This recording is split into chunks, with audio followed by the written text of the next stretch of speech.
What are some of the top things that you often find that you report? Water lines. Yeah. Water lines is a huge issue. Have you noticed since COVID an uptick in awareness from the patient perspective? They have more access to more information than we did 15, 20 years ago. And so they're paying attention to these things. What's interesting is the patients are watching and they might not say anything, but when they leave, they're probably going to say something. India Chance, a registered dental hygienist with over 30 years of clinical experience, has dedicated her life to education and safety. She's an authorized OSHA trainer, a dental board inspector for the state of Maryland, and a certified infection control educator. As the founder of Learn to Prevent, India helps offices simplify and implement safety regulations. A sought-after international speaker, her expertise in infection control is unmatched. Please welcome India Chance to the Safe Together podcast. India! Yes. How has your role as an inspector for the state of Maryland shaped your understanding of infection control and dentistry? Well, it definitely has given me a very interesting perspective. Yeah. Especially when I've walked into some of the practices, because obviously I am inspecting them because they have infection control breaches. Yeah. And so it's really been eye-opening in some respects to see how dentistry is being performed at a subpar level. And it's unfortunate because sometimes I walk in and the offices, they know that they have not been performing proper infection control. And then there's other offices where I walk in to do an official inspection, and when you're asking them different questions, because we have a checklist that we have to follow, they are a little confused, and they will say, I didn't even know that we had to do this. Where do I get the rules for this, or what? Because everything's not advertised per se. I mean, you do have the CDC guidelines, you have the OSHA standards, but some of those guidelines and standards leave a lot to be interpreted. Some of them are kind of gray, for lack of a better word. And so it's really your interpretation of them. And unfortunately, some interpretations are not good. So that's why someone like me gets called in to do an official inspection. Yeah. I don't know if you can share this. We're already getting into hot water, but right. Are you usually called in because of a client, like a patient complaint, or is it usually someone that's on staff? It could be both. Yeah. Most of the time it's a patient, but plenty of times it's a staff member who either is currently working there, which is rare, or it's a former employee. And most of the time, I would say it's either going to be a former employee or it's going to be a patient who no longer wants to go to the practice. A lot of times when it's a patient, it's more of they had a bad experience with treatment, and then they used a few words to denote that the area is unsanitary, or the clinician didn't wash their hands, or I didn't see them change their gloves, or they didn't change their masks, things like that. So any key words like that, those are like the trigger words that when your dental board reads the complaint, they'll say, okay, even though they're complaining, most of the complaint is about quote unquote mistreatment or something like that, potentially malpractice. They are mentioning some things here that could be an infection control violation. So we need to go ahead and do an inspection. With your former employees or current employees, it's most of the time it's completely infection control related. Man. Yeah. So it gets a little sticky. Yeah. Have you noticed since COVID an uptick in awareness from the patient perspective? Absolutely. Yes. A lot of the patients, had a lot of time to learn from Google University and YouTube University, right? And so, things were on the news, the local news. There were a couple of stories I remember about the aerosols and the dental water and how unsafe it potentially could have been and stuff like that. And so you just have people that are more aware. TikTok University now. So everybody's learning about everything on TikTok. And, they have more access to more information than we did 15, 20 years ago. And so I think that, your patients are coming in more educated. Their dental IQs are a little bit higher, right? And so they're paying attention to these things. They learned about hand hygiene over COVID. They learned about, okay, we should be wearing PPE, you know, and with the CDC kind of releasing some information about dental waterline outbreaks and mycobacterial abscessus and things like that. You know, in NBC, it was like a little story on NBC. So that went to the public, you know, so more and more influencers are talking about water and things like that, and just other aspects of infection control. And so I know for me, I post on my personal page, you know, anything that I'm like, the public needs to know about this, I'll post it on my personal page. And I get all my friends who are like, oh my God, I didn't even think to ask my dentist about this, or I didn't even think to look at this. So more and more education is coming from, you know, the internet, and you get patients. What's interesting is the patients are watching and they might not say anything, but when they leave, they're probably going to say something. Yeah, exactly. For sure. Exactly. Yeah. Oh my goodness. It's crazy how much COVID has really changed our understanding of infection control and like elevated that awareness. I want to jump back a little bit to more about you. You got into dental by becoming a hygienist. Is that correct? Yes, I was a hygienist. I've been in dentistry a long time, about 30 years, and started originally as an assistant. And my mom had a friend who was a dentist. She was working with him for the state, and they had a dentist. He was director of the Office of Oral Health, and he said, tell your daughter to go to become a dental assistant. If she likes it, go to dental hygiene school because she can work part-time and make a ton of money. So I just thought I was going to become a millionaire. Little did I know. The joke was on me because clearly that didn't happen. But yeah, so I loved it, liked it, and loved dentistry, became a dental hygienist, and did that for about maybe 6-7 years, went back, got like a bachelor's degree because currently you can get a 2-year degree as a dental hygienist and work as clinically. And then I kind of was like, I want to do something non-clinically. And so one of my friends introduced me to an office who needed help building their dental hygiene program. And they had a new hygienist, and she wasn't familiar with how to build a dental hygiene department, soft tissue management program to service the patients, make sure they're getting, you know, the quality of care that they need. And so I said, okay. I said, but one of the big things for me is making sure that she has CE courses and you give lunch and learns and things like that to the team, because it's very important to build a hygiene department with that. And then the rest of the team can kind of join in. So the dentist said, okay, but also don't forget about OSHA. We're supposed to have OSHA every year. And what was interesting is I had been in dentistry a long time, and I was like, what are you talking about? OSHA every year. I've never heard of that. And she's like, oh yeah, it's a thing. We're supposed to have it every year. I'm like, what? So I was like, oh my God, maybe the dentist I work for.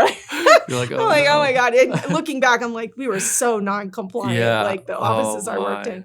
So with training.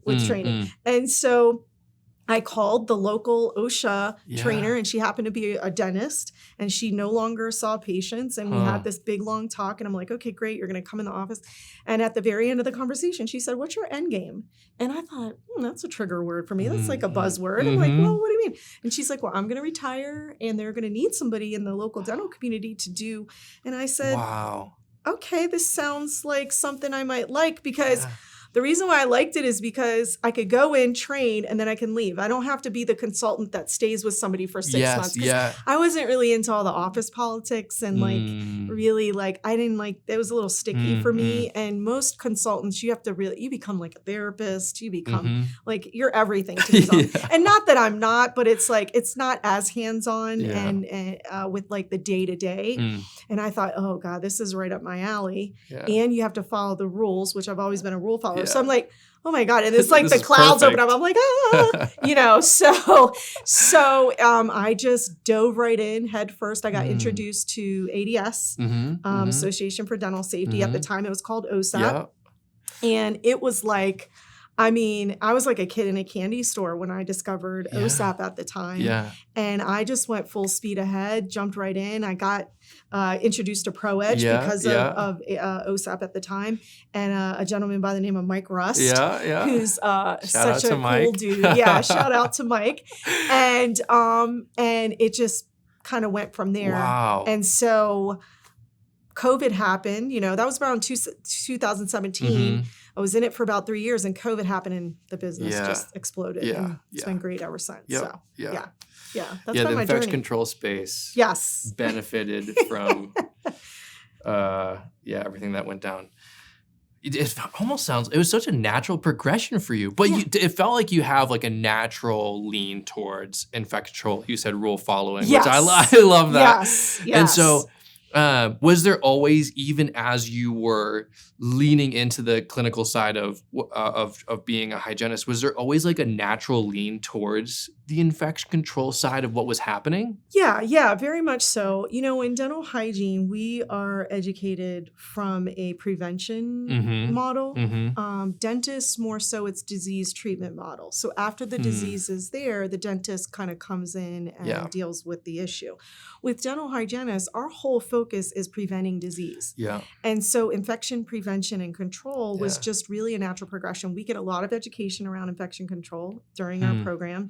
We're graded on infection control and prevention. And so you literally can fail, a test or an assessment or a program if you are not doing, and implementing proper infection control tasks. So for me, it was a natural progression. Yeah. In addition to my personality being a rule follower, this was part of my education. And so when I started to just really dive in, I thought, oh, this makes total sense to me. And from an educator standpoint now, you can see how much it clicks so much faster sometimes with hygienists and even dental assistants because they get a lot of education around it if they go to a formal program.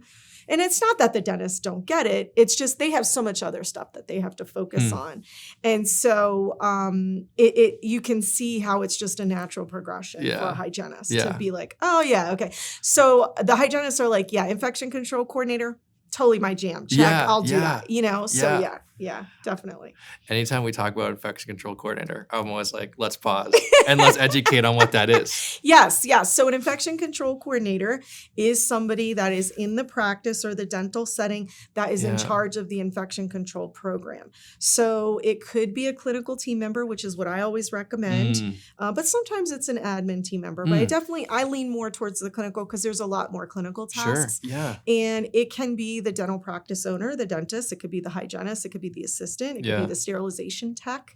But definitely that is somebody that's going to oversee the program. They might not necessarily do all of the day-to-day tasks around infection control, meaning like testing water lines or cleaning the autoclave, but they're going to make sure those tasks get done through delegation. That's good. Or they are going to do some of those. But I always recommend it's a team approach. So spread it out. Let a few people help you, and then you just kind of make sure that you oversee it. Yeah, that's so good. I think you're the first one to make that distinction, and I love that. I think usually when we talk about infection control coordinator, it's one and the same. They're the one owning the system in place to ensure that everything's getting done up to a good standard. And then oftentimes they are the one that implements it as well. Yeah. But I like that you're saying, that doesn't have to be the case. You can have someone that's focused on making sure these things are happening and have a team that is helping them implement that. Yeah, I mean, I'm just, working with so many practices, one of the issues is staff turnover. So if you have just one person dedicated to all the tasks and they decide to leave the practice, 9 times out of 10, what ends up happening is there's a gap. Everybody's thinking somebody else is doing it when that ICC leaves. And then before you know it, we're 9 months down the line and nobody's tested water, nobody's cleaned the autoclave, nobody's sent in spore testing. The other thing is because of burnout on the clinical side, we have very high rates of burnout in dentistry on the clinical side. And having one person do everything is not a good business move. It's just not a good idea. It's a lot physically. It's a lot mentally. It's not fair, and you're going to end up with a disgruntled employee down the line. And, I'm a business owner too.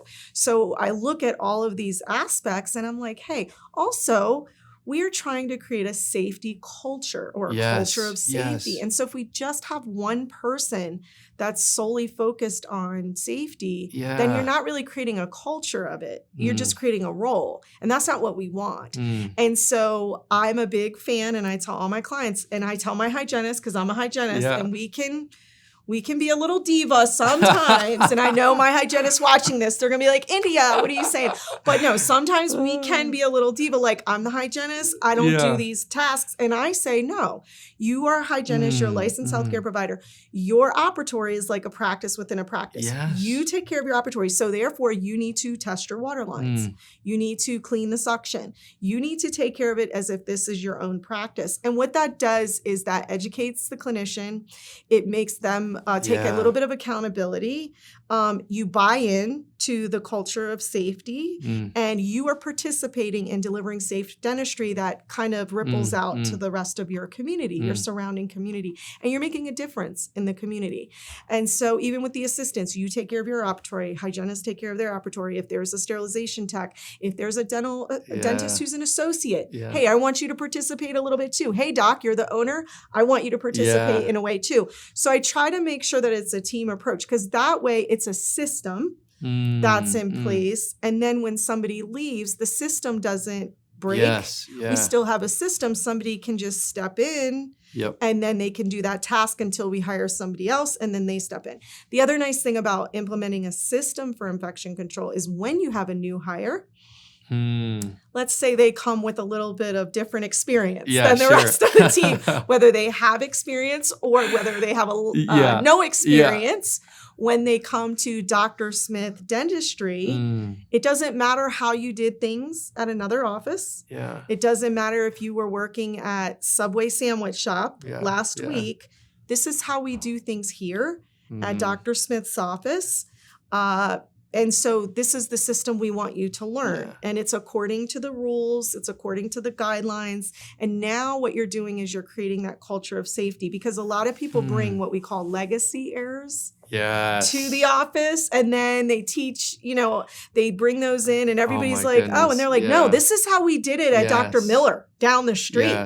And unfortunately, it's not the correct way to do things. Karen Gregory and I just talked about this ad nauseum, because it's so relevant in dentistry.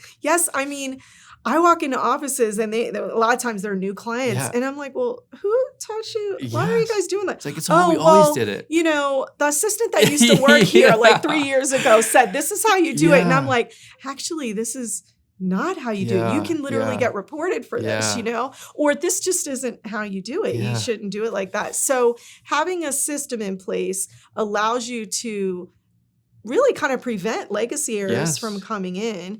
You calibrate the team so everybody's working towards that same goal of the culture of safety. And then you're training your new hires, and there's an interesting, fun statistic out that talks about employee retention and how if you train your employees, they stay longer. Yeah, imagine that. Right?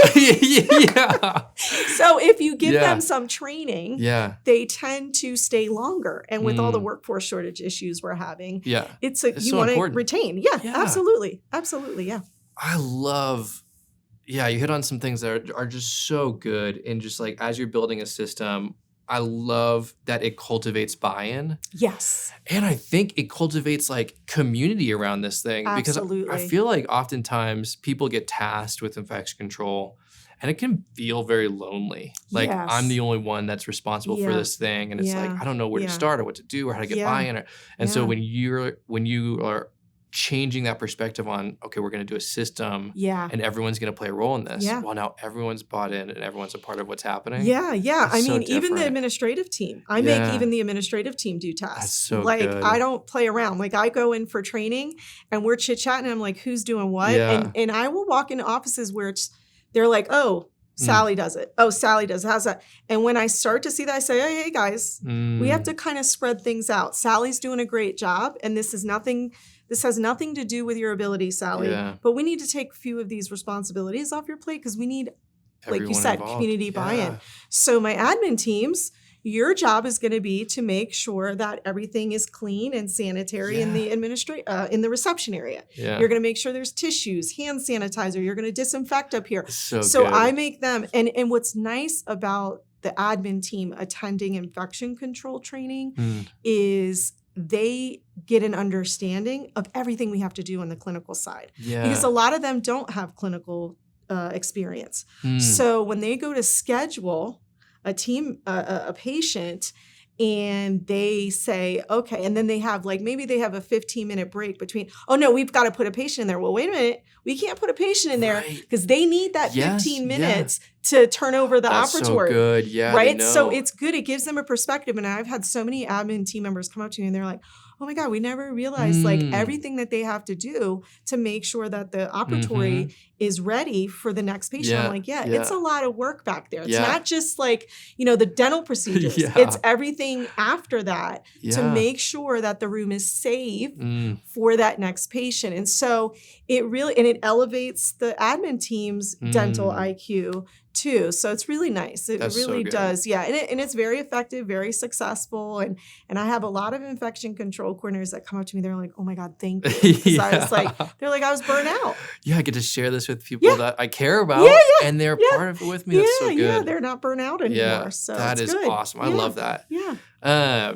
Going back, how did you, so bought into infection control.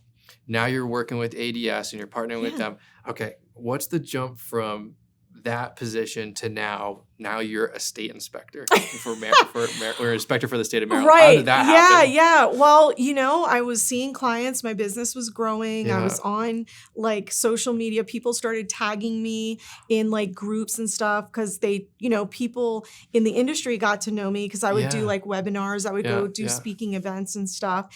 And one of my old bosses who worked at University of Maryland Dental School, the first dental school in the country, he I think he was on like biosafety committee for the dental board and they needed inspectors. And he's a great guy. I love him, Dr. Lou DePaula. And he reached out. He said, hey, would you be interested in considering a position as an inspector? We need an inspector. I know you're trained, you're educated and everything in the space and you're an expert in the space. And I thought, okay. I said, tell me more, give me, So we went through the whole process, the hiring process and everything. And we had the meeting and, I had to get trained by dental board and how to do the inspection and everything. And it just kind of took off from there. Wow. And so I'm an independent contractor with the board. So when they so typically how it will work is if a dental board receives a complaint, they have a committee. Normally it's called the biosafety committee. And they will review the complaint to determine if it's going to warrant an inspection. Gotcha. And if so, then they'll call me or one of the other inspectors. And we go out to the office and hey, we're here from the dental board. Hi, how are you? Everyone's my name's like, Cynthia Chance. My goodness. Yeah. It's interesting, not to make fun of anybody because I know it can be, but people like the looks on their face, I'm like, calm down. Yeah, it's going to be okay. I'm not here to arrest anybody. I'm not here to do anything like that. You just you received a complaint and it's a good thing because, we're not here to like try to shut you down. We want to work with you to get you up to a point where you're in compliance. But if we have to shut you down, we will.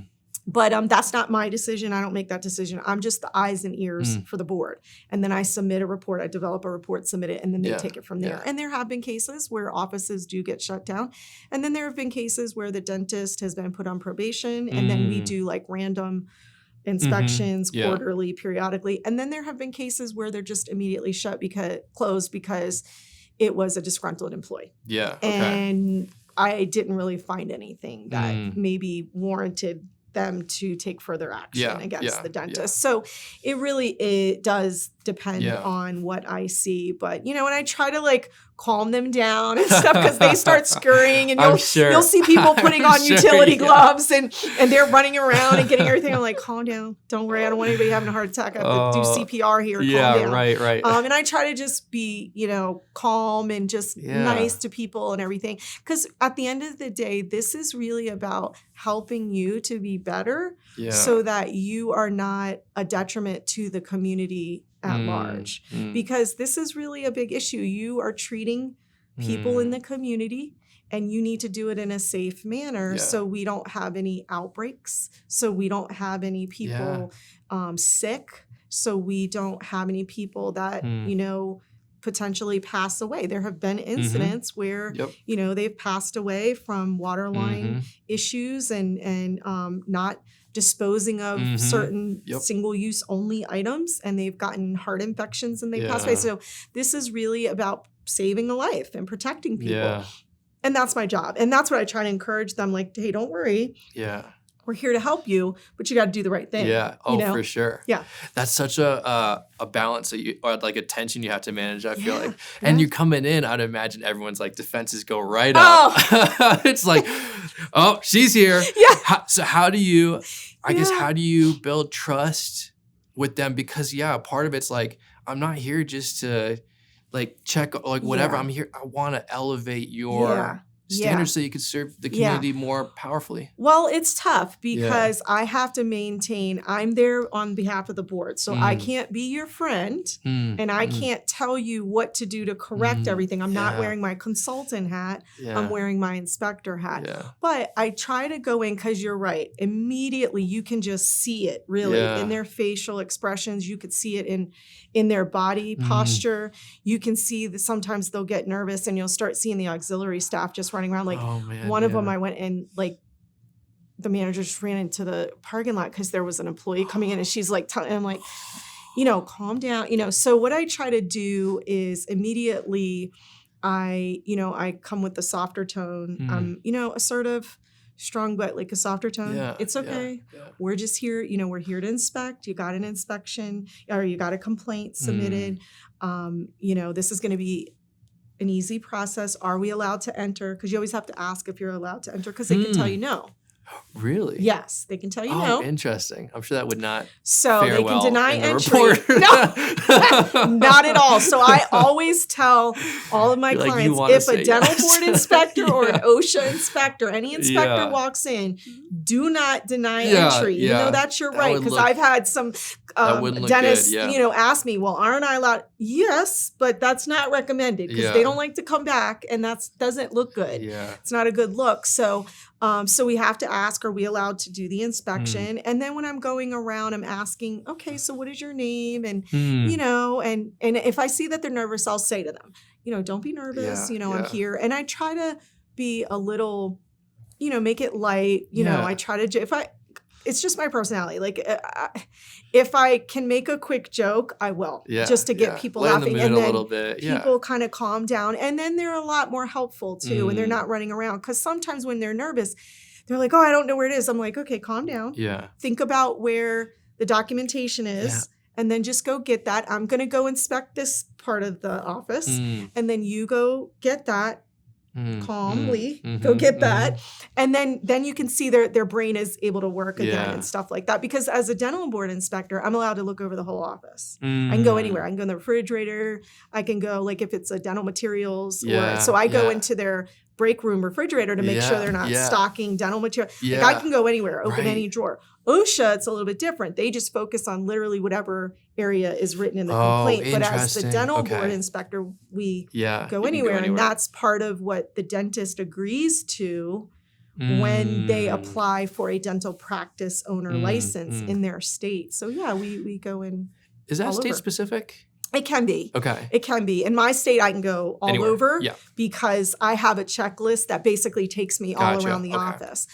Most of the states have the same thing. They have just a general overall checklist, and some states are pretty intense compared to us. And we're intense, but I've met other inspectors and I'm like, you're like, whoa. Wow, that's like a booklet you have, a checklist, you know? So, but like in Texas, I don't know if they still have it, but they used to have former police officers. Really?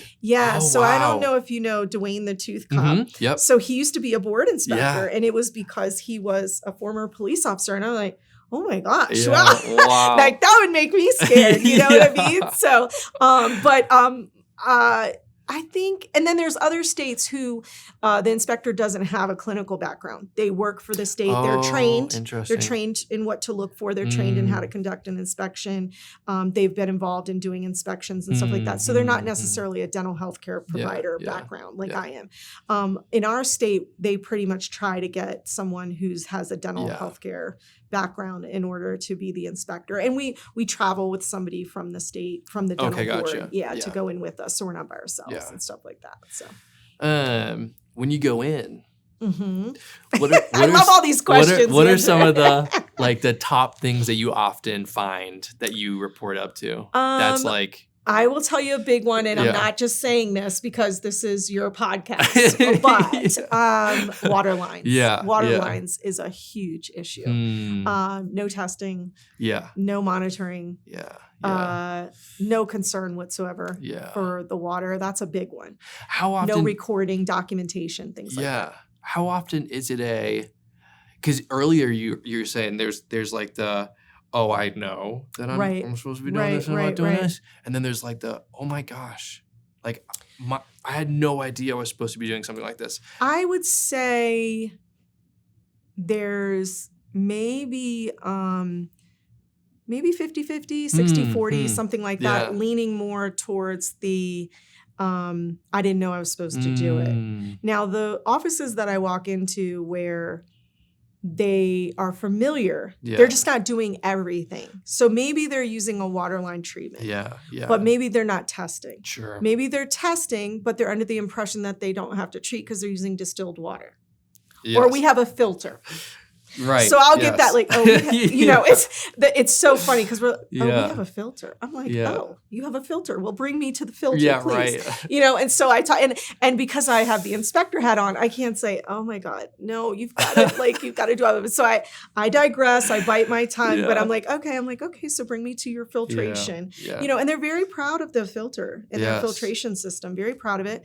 And you know, I don't knock people because everybody gets information from different sources and you have different backgrounds. And some people work in practices with like a consultant and maybe they heard this information or they work closely with the dental company sales rep. And depending on the level of knowledge of the sales rep, that's something that at times for me as a consultant now is a pain point for me. I love my dental reps, but sometimes the knowledge level isn't quite there. So they, you know, their customers, they're trying to be supportive, but they just the customers don't get all the information they need. So when an inspector comes in, they're like, well, we thought, you know, we were trying to do the right thing. So I would say more 60-40, like, oh, I didn't know. And then about maybe 40% of, oh, I thought we were doing everything right. And so I would say I don't get mad at either camp because I don't think that it's very few that are doing things on purpose. Just like now. Sometimes you walk in an office and you're like, oh, you know you're doing the wrong thing. Like you're just doing the wrong thing, and that has to do with your character, nothing to do with like your education and stuff like that. But for the most part, it is really I didn't know, or I thought we were doing the right thing. And to me, both of them are very innocent and they're not doing things wrong intentionally. And so a dental board will try to work with someone, you know, they try to work with offices like that because we're not here to shut down the office. We want to have the neighborhood dentist. People need the dentist, you know, so the goal is to help them to get compliant a little bit. So we become really good friends. So it was funny because I was inspecting one office and he was on probation. And even by like the second year, I was like, God, what? Because I don't get privy to that information. Like I don't know how long in my state, I don't know how long they're on probation. I just once they get on probation, I typically will get notified by saying, okay, you got to go do a reinspection. So then I know I put 2 and 2 together. And the one doc, I kept going in like every quarter. And he was on, and by like and every time I walk in, he's like, you know, India, you're just the gift that keeps on giving. And I was like, yeah, hey, Doc, it's good to see you too. So every time I would leave, because I never knew when he was going to be, I never knew when he was going to be off probation. So I would say, all right, Doc, I'm leaving. I'm like, I hope I never see you again. Not in a bad way. He's like, I hope I never see you again either.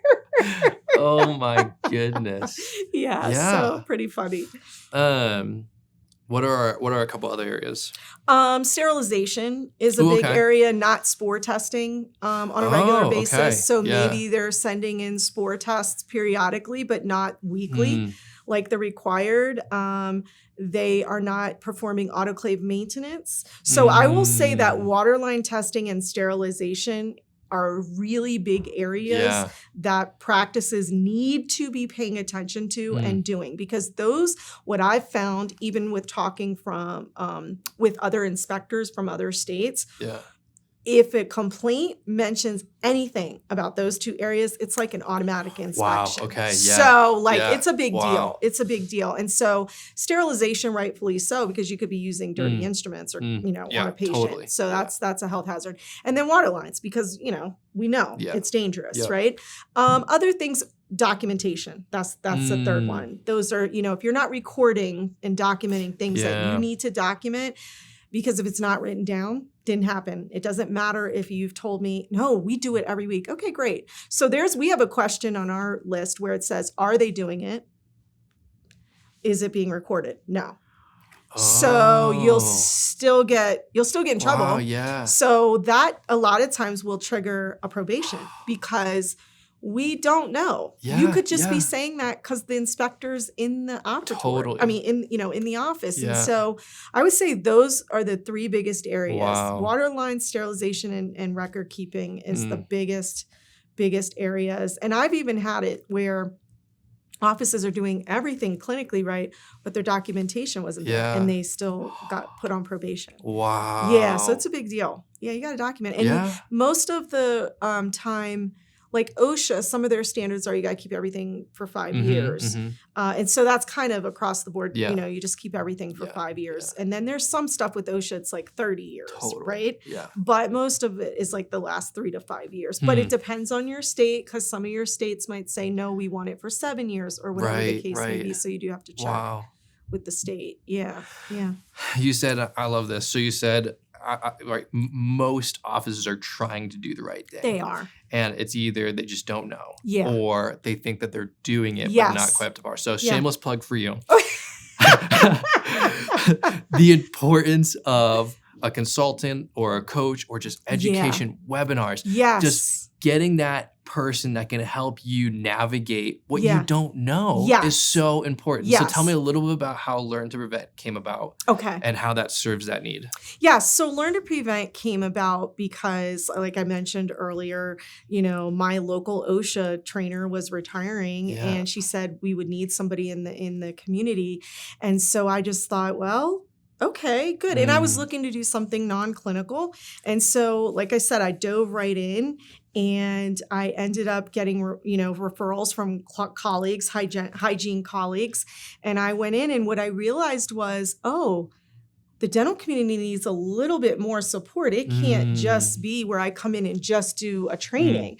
They need how-tos. They need a system because it's like disjointed. Like they might have the OSHA binder, but they're not sending in the spore testing or they have turnover. So somebody didn't do something and the dentist thought somebody was doing it or the hygienist was like, oh, I don't touch anything, or the hygienist is like, I'm doing everything. I can't do this, So those kinds of things. So I was like, oh, we've got to come up with a system here. We got to come up with a system that will encourage and strengthen these workflows. Because in infection prevention and control, it's a workflow in itself in the practice. But within that workflow, you have multiple workflows. So you've got an environmental infection prevention workflow, which is where you're disinfecting and you're turning over the room and cleaning the room. And then you have your sterilization workflow, right? And then you have your dental waterline testing workflow. So there's a lot of different workflows under that IPC workflow. And so I was like, maybe if we can make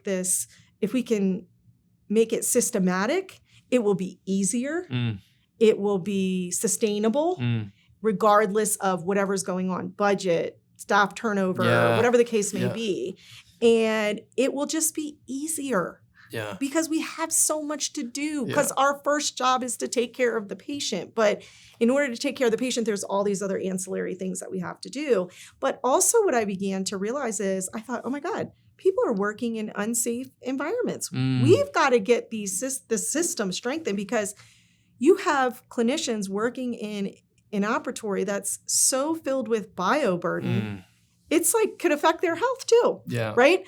So that's really how it all kind of came about. I created a system that's super simple. It's a proven system now. I've been doing this for so long. Yeah. And I've tracked it by going in every year and I do a mock inspection. Yeah. And they get scored like they're in school. Okay. And we've tracked the scores. Yeah. And the scores increase. And what's beautiful about that, because at first I wasn't doing it. I wasn't giving them a score. I was just going in, telling them, I'd give them a list. Yeah. And then I thought, they're not improving. What's going on? Like I'm still coming in and seeing the same. So about the second or third year, I implemented this and I said, we're going to attach a score to this. Yeah. And that was the game changer. Everybody's like, wait a minute, I got a 75? That is unacceptable, India. I want 100. And it's like a competition with themselves. That's great. So whenever I walk in, they know they're going to get a score, and then either the infection control coordinator or the practice owner or, one of the auxiliary staff will come up. What's our score this year? What's our score? Because, what did we get last year? So I'll tell them and I'm like, okay, this year you got 87%. Oh, yeah. Okay. Now, we're going to get an A. So everybody wants an A. Yeah. But it's been good because it's a little bit of a motivator. But that's what consultants do. We come in, we help you put systems in place. I love webinars. I think they're a great resource. Some of the pain points that I have as a consultant with that is everybody kind of trains differently. They get information differently. And it depends on who the source is of the webinar. So it's important to research who is going to be the educator of the webinar. Who do they have experience in the topic that they're they're discussing, right? It's very important. For instance, you guys have a waterline webinar. Well, I mean, who else should we go to for a waterline webinar, right? Because you guys are the experts in that space. So you're a great source to, you have the qualifications to give a waterline webinar, right? I think where the disconnect and the gap is, sometimes you go to these courses, and I know because I've gone to them, and you get analysis paralysis, and then you go into the practice on Monday, and you're like, okay, I took notes, but this is so overwhelming. I don't even know where to start. That's number one. Yeah. Okay. And number two, sometimes some of the things that are shared in a webinar, it's great in theory, but then when you go to implement, you're like, there is no way this is going to work. So a consultant fills that gap. They come in as a coach. They help you take the information that you learn from wherever, whether it's from them or other resources, right? And they help you kind of put it into a system that you can actually implement that's realistic to the everyday dental schedule. Yeah. Because one thing that a lot of people need to understand, if you are not familiar, dentistry is its own unique industry. Yes. We are like very one of a kind. Like we're crazy. Okay. I'll just say it. Yeah. We're like the wild, wild west. We're crazy. And you coming from like maybe a non-dental background, you're like, oh my God. Like I didn't realize. And I hear it all the time. And I'm like, we're nuts. We're really crazy, but it's like an organized chaos. Totally. Right. Yeah. And we're super smart people. We're, dentistry is a very evidence-based industry. We want to know the science and things like that. And so what a consultant can do is come in, help you interpret everything, put it into a system that works, that you can implement and can be successful, but also sustainable. And then we're there to coach. Like if you've got a question on a Wednesday and we're having a debate in the office, you can pick up the phone or email your coach and say, hey, what do we do on this? Or I just learned this in a webinar. There's a new law. What does this mean? Totally. Sometimes it's just a matter of explaining what the rule is. Okay, because I'm not clear on what the rule is, because some of these rules, like around dental waterline, frequently they use words that are like, okay, that's open to it. Yeah, a lot of interpretation going on. Right? So my frequently and your frequently could totally be like every 3 years frequently or every quarter. Yeah, so a lot of times that's what I serve as, is just a coach. And all of my consultant colleagues all across the country, great people, super smart, very knowledgeable. That's what we do. And we chit chat. We talk about that all the time. We're your coach. We're not in there. Sometimes we have to be a sheriff, but we're really there to coach you guys through, help you solve debates and help you interpret rules, but also implementation is key and sustainable. Yeah. And I think one of the really cool things with the consultant or coach too is you don't really have to invent the wheel when you have that trusted person. Exactly. Whereas to your point, it's like you're coming back from a plethora of learning and education and you come down and you're like, what do I even do? How do I even do this? Where do I start? And to your point, you already have a system that you can just, hey, we here's something that's already worked. We've built this many times. It'll work for your office. Yeah. We'll curtail it to your needs. And so that's way less overwhelming. And you're already set up for success so much more so. One of the things you mentioned that I loved so much is when you give them a grade, not only does it give them something to strive for, like it opens that competitive spirit in them, but I think it gives them something to celebrate. Yes. And we hear this all the time in our space, and we wrestle with this so much. It's like you're chasing a never-ending goal that you don't. It's hard to celebrate infection control. It is. Because it always feels like you've never quite got there. And so like some of our DSO clients or even some of our office clients, it's like, yeah, I feel for you. It's like, oh, it's so hard to celebrate this because it's like there's always something else to do. How have you felt or seen or done celebration well that you'd recommend other offices follow suit? You know, I think one of the things that you guys actually brought to my, you guys do a lot, like you guys have, I give you guys a lot of kudos now that I'm thinking about it. I'm not just saying this just because this is like your podcast, but no, really, you guys have, I love the tent little signs that you have that you can put into patient reception areas, like proudly like bragging that you use safe water. You know, I tell some of my clients, hey, take a video and, of your operatory and maybe you set up the PPE or you set up the waterline products and you say, hey, we just want to let you guys know that we passed our waterline test or we're wearing this PPE high quality because we take safety, seriously and things like that. And, brag about that a little bit and encourage. I always tell clients, bring it up in a staff meeting and just say, great job, guys. You guys are doing a great job. I see hand hygiene. This is what I tell the infection control coordinators. That's so good. Yeah. Like encourage the team, give them kudos, tell them thank you that, you're seeing them wear the PPE. You're seeing them do hand hygiene. Great job, guys. We passed waterline test last month. Something to let them know that they're moving in the right direction. Yeah. I always tell my clients during training, like, if I see something that I like that they're doing, I'll say kudos to you guys. And I always, always, always have the team give a round of applause to the practice owner for inviting me in and having me as a consultant, because not all offices pay to have a consultant come in. Yeah. It's a testament to the practice owner that they want to build a safety culture, that they care about their team, they care about their patients enough to actually pay somebody to come in and work with them to make sure that they have a safe practice. And that is a big thing. And I try to celebrate that whenever I can. And so it's nice because you can see the practice owners, because let's face it, in dentistry, we don't get a lot of pats on the back. Yeah. Okay. Right. Like people are not always happy to see us. Yeah, you know what I mean? They're scared. Things are going to hurt. You're digging in my gums. So we take a lot of hits, you know what I mean? And people can be a little snarky with dental healthcare providers. Front desk, we talk about it all the time. They get a lot of yelling in the phone because somebody's insurance didn't cover something. So it's nice to celebrate. So I say especially if you're in a practice where you have like a team meeting or even a morning huddle, take 2-3 minutes during the morning huddle and bring up something good about infection control that you're noticing. If you are doing a team meeting, dedicate 10 to 15 minutes. If you have a 2-hour meeting, 10 to 15 minutes and say, guys, this is what we're doing great. This is what we need to work on. But kudos to you. You guys are doing wonderful. So good. A safety kind of toolbox talk. That's what I call them. And so it's like, you've got to celebrate it. So those are the ways that I encourage teams to kind of celebrate infection control. Because you're right. Because I walk into offices and they're like, India, I can't keep track of all the rules. I feel like that you guys keep moving the board. And every time I think I'm there, like you move the goalpost. And I'm like, yeah, I know. It feels like that. So those are the ways I typically recommend. That's so good. I heard the other day, I was talking to someone and I love what they said about culture.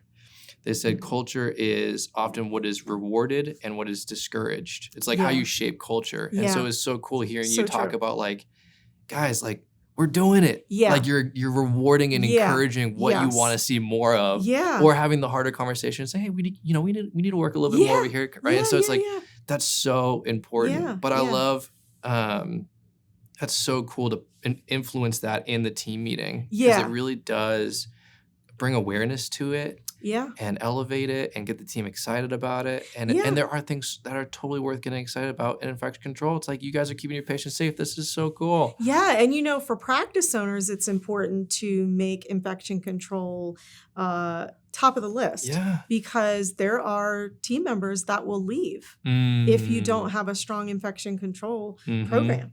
Yeah. They feel like you don't have good ethics. Yeah. They feel like you do not care. It's like profits over everything else. And yes, we know that dentistry is a business. We know we have to make money, but are you going to sacrifice safety for that? You know what I mean? And so I was just sharing earlier with some of your teammates about, I think it was dental salary report or something like that. Ooh, interesting. And they kind of brought up a quick stat about employee retention and things like that. And, infection control is one of these things where, especially for hygienists and dental assistants, if you don't have a good program and they start looking around and they're like, I got to find another position. Totally. You know what I mean? Yeah. And I know plenty across the country, because I'm in a lot of different groups on Facebook, dental groups, and they've posted, I just left an office because they wouldn't get proper PPE. They wouldn't test their water. They weren't sterilizing properly. And so with the issue with workforce shortages now, as a business owner, practice owner, you want to do everything in your power to make sure that you are maintaining a culture, a culture of safety. Totally. And it is a direct message to an employee if you are not dealing with infection control properly, because what the message you send is, you don't care about me.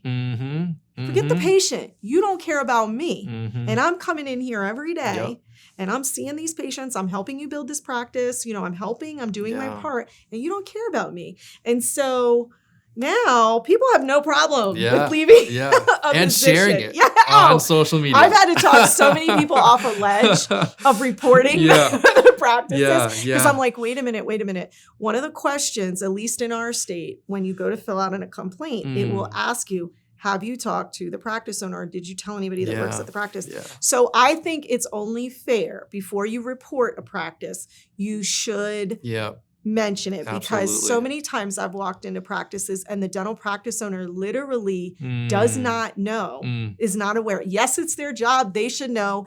But, they're human and they've got so much to deal with. So they assume that the person that is in charge of spore testing or their infection control coordinator is doing what they're supposed to do. They think they're doing it. And so a lot of times we'll be doing trainings and I'll say, okay, who's doing the spore testing? And people will start turning their heads. And the doc's like, he or she leans up. They're like, wait a minute. I thought you were, and I'm like, see? So I think that's why our dental board asks the complainant, have you mentioned that? So I've talked a lot of people on social media off a ledge, in respect to mention it, give, especially if they're still working there or something like that. Or if they decide they're not going to report it, I still say, as a common courtesy, if you're going to leave a practice, do an exit interview and say, hey, this is why I'm leaving. I don't know if you're aware, or I've brought this to your attention several times and it doesn't seem like it's a concern for you. That's okay. I'm leaving, but I just want to put it on record that I mentioned to you that you're not taking infection control seriously and you're going to have a tough time keeping employees, So just out of courtesy, because again, it goes back to, I don't know that everybody is so intentional with not performing infection control. You do have that group who could care less. You know what I mean? But there's a lot of dentists that if you have a conversation with them and they're like, I didn't know. Like, okay, thanks for telling me. Or do you think you could stay and we'll work on it? Yeah, totally. Right? And so I think it's just, courtesy to do that. Now, there's sometimes where you just got to report them. Gotta let them know. You got to just report them. I get it. You just got to report them. So we often say that infection control is like the hidden ROI in dental. And that, like, oh my goodness. True. Yeah, with not just with so true. like clinicians feeling like they're cared for and taken care of and seen and heard and valued. Yes. But even the patients, right? We often say like, open your pouch in front of the patient. Yes. Say what you're going to do before, like, let them know all of the hard work that you put in prepping this space for them to be here. It's like that builds so much trust and they feel so much more cared for. Yes. And in a very vulnerable space of like, you're about to leave me back. It's like, oh, but I know that they have they're taking care of me. Absolutely. Yeah. I think one of the areas which is, interesting, it kind of speaks to the point that you're bringing up, is when you have a patient, it's a new patient, you're about to perform a procedure on them, and you hand them safety glasses. And they're like, I never did this in my other office. And I always tell my clients, I said, that's such a teachable moment for you, because you can teach them about, hey, this is why we do this. We're trying to keep you safe. You know, by the way, I don't know if you know this, but we test our water too, or we test our sterilizer every week, things like that. So it just builds that trust, because you're right. Patients are about to lean back. They're about to give full control to you over their bodies. You're about to go inside their oral cavity, inside their body. And you're vulnerable. And it's scary. We're all dental patients. We know. I'm in dentistry and I hate the dentist, right? I hate, but I'm like, here we go. And I feel like when I get the bib put on, I'm like, I'm like in a straight jacket. I know I'm not, but I'm like lean back and I'm like, oh my God. But imagine somebody who's not familiar with what's going on and what's about to happen. That is why people are nervous and scared. So anything we can do to kind of educate our patients on infection control, to reassure that you're in a safe space, we're here to take care of you. It does reinforce trust. It also reinforces that they are being seen in an ethical office. You know what I mean? We have a code of ethics in dentistry. There are things that we have to, quote unquote, live by, do no harm, participate in infection prevention activities. That's one of the part of the code, and so anything we can do to just vocalize that to our patients, and reassure them, hey, you're in a safe space. It's going to help them relax so that you can deliver safer dentistry, because we're working with sharp instruments. So the more relaxed, it just has a domino effect. It does. Right? Yeah. And then you're going to be able, from a clinical standpoint and a patient goal standpoint, you'll be able to help them reach their goals. It's kind of collaborative dentistry between you and the patient, right? You guys both have a goal. You kind of can come together on the goal and reach the goal together if they're more relaxed, if they know they're being seen in a safe environment. So it's such a domino effect if we create that culture of safety. So good. Yeah. That's so good. Yeah. India, where can people find you? Learn to Prevent. Yeah. So that's learn, the number 2, prevent. We're at .com. Yeah. And then we're on social media. We're on LinkedIn, Facebook, and Instagram. Everything's Learn to Prevent. You can't miss it. That's great. Yeah. Definitely so awesome. Reach out. We're here to help. Yeah. We want to be like ProEdge. Like if you have a question, you don't have to be our client. You can reach out to us. And we would love to support, because really our biggest goal, I'll tell you, is give first, serve always. And our goal is creating the safest dental visit possible. So however we can help support that, we're going to do it. So if any of the listeners or the viewers want to reach out to us, they have a question, anything like that, please contact us. Because, again, our goal is just to serve the dental community, because I feel like if we can all work together, it's going to elevate dentistry the right way. That's so good. Yeah. Thank you so much for being on the podcast. You're welcome. I was excited to be here, and I appreciate it. It was great. I love talking to you, Andrew. So it's great. Likewise. This is so good. Yes.